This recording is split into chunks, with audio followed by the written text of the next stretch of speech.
yellow, and all the colors. Can you see? Colors of the sky. Some clouds up above. Big poofy clouds. I like that old Grateful Dead song said, right? Every silver lining's got a touch of gray. Well, you can also say that every touch of gray has a silver lining when it comes to clouds in the sky. Sometimes that is the case. So why am I starting off with a Grateful Dead song lyric from the late 80s? That was maybe their most popular radio hit and one of their least favorite fan favorites, like Deadhead songs. Good question. The answer is because I'm going to talk to you about Bitcoin and how Bitcoin breaks banks. Oh, wait, what? That's right. Bitcoin breaks banks. What do I mean by that? Well, if you understand the financial model of Bitcoin, then you get the concept that basically it is designed to be used as a currency or as a commodity for some people, as a store of value for people, as an energy transfer device for others, as a value transfer device for others. You soon get to see that Bitcoin offers you a lot more services than your bank. In fact, because it is fungible, and yet it has a limited, scarce supply, and this goes for other limited, scarce supply assets too, like Litecoin. Okay. Well, that means it's actually far more practical in many ways than fiat currency.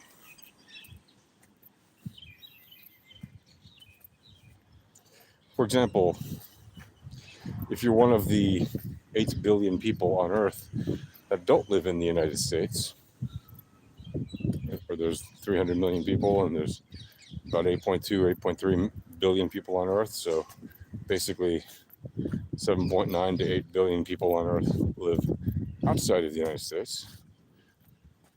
And maybe you live outside of the G8 or even the G20 countries. Let's just say the G8. Then you're one of more than 3/4 of humanity that does not have access to the same kind of top tier banking services that you find in the G8. Or if you're in the G20, same thing. If you're outside of the G20, I mean. Then you're one of still more than half of the people on Earth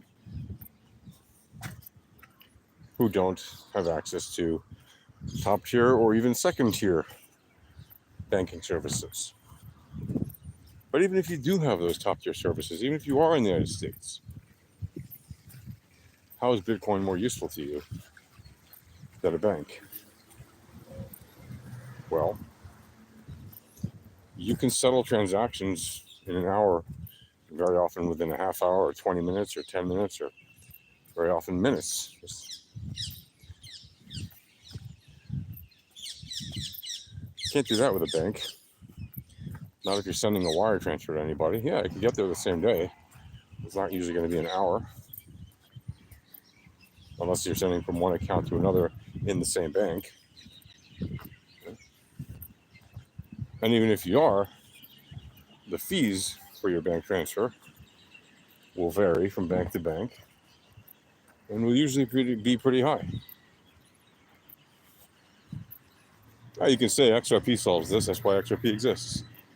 Yeah, but it doesn't, because XRP is not actually designed to save you, the customer, money on your transaction fees. It's really not. Now, if you hold XRP, you can, of course, send XRP very quickly to somebody, and you can send them the equivalent of whatever the fiat amount is worth that you would have sent via a bank, but then they have to accept XRP. XRP is really designed to be the grease in the wheels for the banks to continue their flow of money transfers and maintain high transfer fees, right? So instead of you paying the bank, let's say $25 for a transfer, and the bank keeps half of that and gives the other half to Swift, just, for the sake of the example. Well, if they switch to XRP, then what will happen is you'll still pay that $25. They're not going to reduce that fee for you. The only difference is now they don't have to send Swift any of that. They just keep all the profits themselves by holding the XRP, right? So they don't need to care about giving you a better price. It's not their goal. It's not their interest.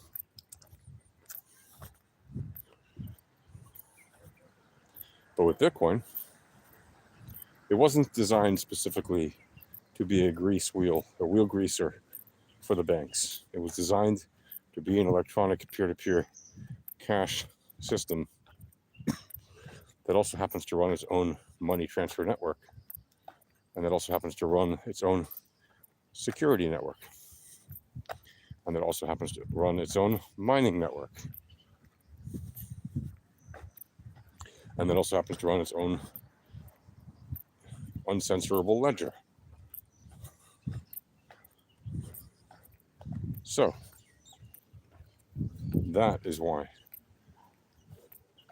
if you look at all the qualities that it has, whether it's Bitcoin or Litecoin or any other truly decentralized technology like that, you'll find that those are technologies that actually break banks, because they're offering you services you cannot get from a bank unless that bank provides you with those assets in an uncontaminated way. And guess what? No bank is going to ever do that. They're a custodian for your money, which means they are absolutely going to contaminate the process, which means your money will not be your money if you put it in the bank, whether it's crypto or something else. If your bank ever says, yeah, sure, we'll hold your Bitcoin, it ain't your Bitcoin. Just like if you put your fiat in the bank, it's not your fiat. That's why ultimately, if you are your own bank, by holding your own assets,